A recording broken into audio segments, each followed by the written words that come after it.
I think it's good for us to admit that it's not particularly pleasant to have a king who rules from a cross. It can be at times a little bit embarrassing, right? That we serve a king so weak, so seemingly defeated. We might actually sometimes, and if we're honest about it, I think it happens, be like the rulers and the soldiers and one of the criminals.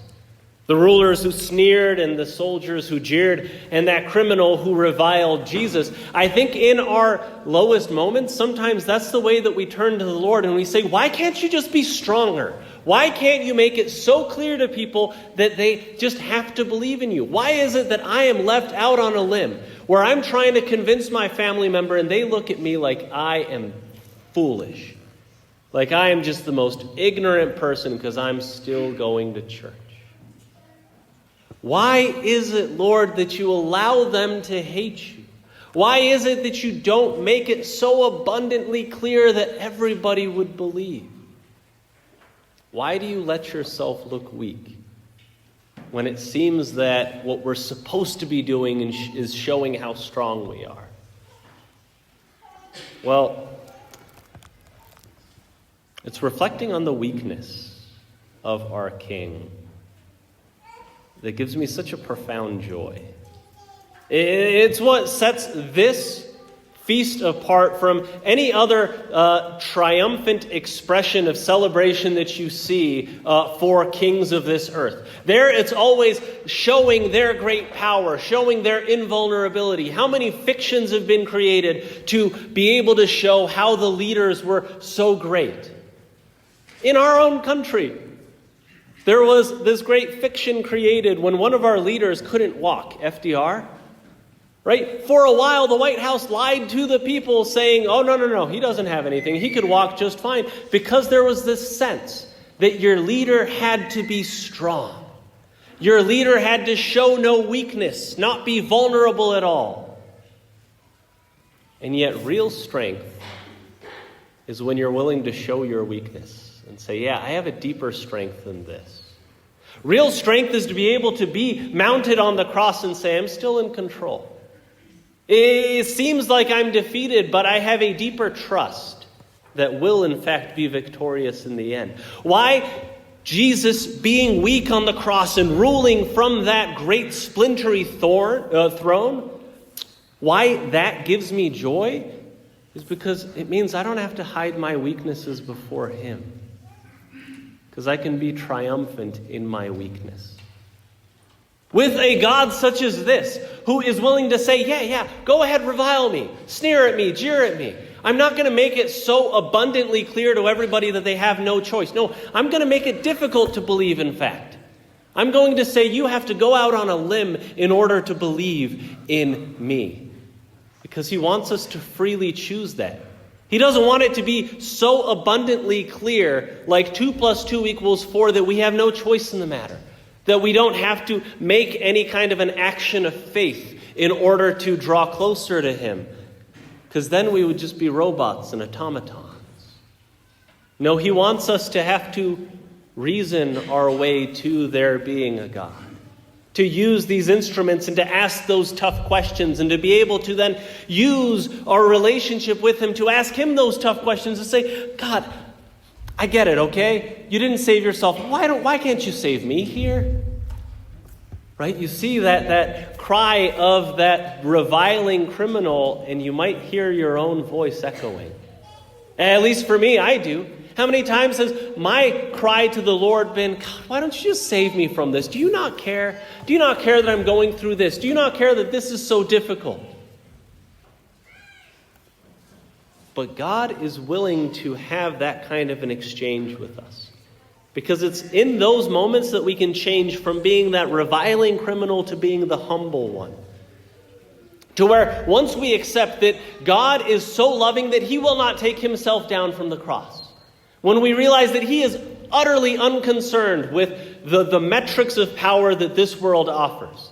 He doesn't care if the world thinks that he's strong or thinks that he's weak because he knows his strength. He knows that he is greater than the world. Once I'm willing to accept that he's not going to save himself from the suffering. Rather, he's going to go directly into it so that he can meet me there. That's when I can transform from being the thief that is reviling Jesus, saying, if you're the Christ, you should save yourself and save us too. From just complaining to him about how my life is so difficult and why is he not doing what I think he should do. I can change to be that other criminal who says, Lord, remember me when you come into your kingdom. To have the humility to be able to say, indeed, we have been condemned justly, for the sentence we received corresponds to our crimes, but this man has done nothing criminal.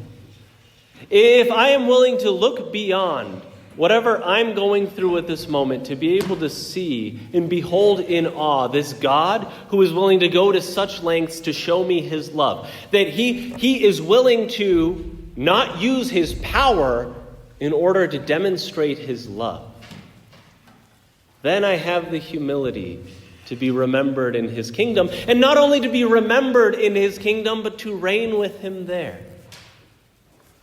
Because he indeed rules triumphantly. His first moment of glory was upon that cross, because there we saw the glory of love. Because love is indeed more glorious than power. Power fades, right? Power is going to die. I don't care if you end up somehow getting the entire world on your side, right? To become the first worldwide dictator of all things in existence. You're going to breathe your last. Your power is going to die with you. The one thing that could endure is love. And that's the one thing that does endure, is that love shown in the cross, then brilliantly shining forth in the resurrection, and now forever at the right hand of God the Father. That love incarnate that is Jesus Christ. He is our King. And we can only let him reign if we become like that humble criminal who says, yeah, I get it.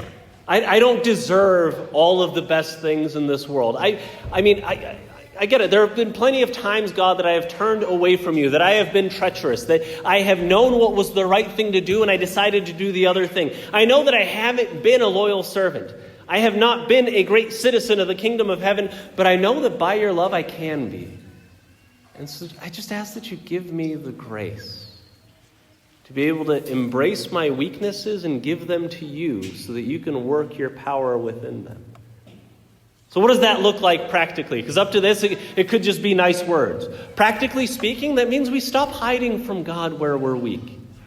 Too often we do that. We talk to God like we talk to a professor when we were asking for an extension. Like, I have some stuff going on, and I was writing the paper, but a few things got in the way. I just need to put some finishing touches on it. Meanwhile, you haven't even opened Microsoft Word, right? You haven't started it, but you're just stalling for time. You're just so nervous that you're going to be found out by this authority figure. God's not that kind of ruler. He's not that kind of king who is scandalized by your weakness or upset at you for being limited. No, rather he says, I know your limits better than you do. I am intimately aware of your weaknesses, and I just want to be invited into them. Look, I became weak for you. Can you admit you're weak for me? And can you let me reign in your weakness? Can you let me shine my glory through your wounds? So on this day that we celebrate Christ the King, let us become loyal subjects of so great a King by at this Mass giving him our weaknesses. Not hiding them from him, but instead saying, yeah, I struggle with this.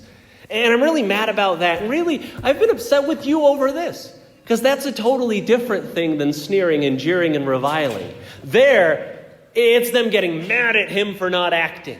It's there that they are doubting whether he is the king he claims to be. Whereas when king is also dad, I can come to him with my frustrations. I can say to him, God, I'm mad at you for this. Why did this have to happen that way? And when we ask that why, it isn't this demanding an answer, but rather just showing that weakness that we have in understanding of saying, I really don't get it, and I wish that I did. It's coming before him as we are, because he was willing to mount a cross for love of us. That love he showed reigns today. It reigns for all eternity, but it will only reign in our hearts if we allow it to. If we bring before God our weakness, if we come before him as we are, and as we thus proclaim him as King of Kings and Lord of Lords, and to him be glory and honor forever and ever. Amen.